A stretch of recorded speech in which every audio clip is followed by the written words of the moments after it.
Hello အဆွမ်းလာဆိုင်အားလုံးမင်္ဂလာပါအနောစီမှာမနေ့တုန်းကချိတ်ထမိတ်အစ်စ်လေးဝင်လာပါတယ်နာမည်လေးကတော့နန်းဝက်တန်ချိတ်လေးပါဘလိုကာလာလေးတွေနဲ့ဝင်လာလဲဆိုတာအနောနဲ့တစ်ချက်လောက်လိုက်ကြည့်မယ်နော်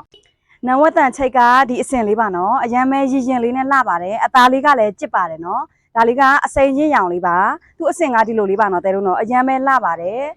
ကာလာလေးတွေကအားလုံး15ရောင်နဲ့ဝင်လာပါတယ်နော်ကာလာလေးတွေအားလုံးပေါင်း15ရောင်ရပါမယ်ဒါမနေ့ကဝင်လာတဲ့ချိတ်အစ်စ်လေးပါ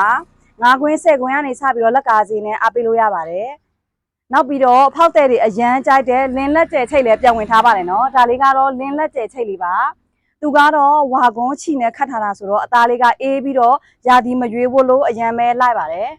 ။လင်းလက်ကျဲချိတ်ရဲ့အစင်လေးကတော့ဒီလိုလေးပါနော်။ဒီလိုလေးပါ။သူကတော့ cream ညောင်လေးပါနော် cream ပေါ်မှာဒီလိုမျိုး one color လေးတွေခတ်ထားပေးတာပါဒါသူ့ရဲ့အစင်လေးပါနော်သူကလည်းကာလာစုံအများကြီးပဲပြန်ဝင်ထားပါတယ်9ခွင်း10ခွင်းကနေစပြီးတော့လက်ကားစီနဲ့အားပေးလို့ရပါတယ်အနော်ရဲ့ဆိုင်ကတော့ဖန်အံမှာဖွင့်ထားပါတယ်နော်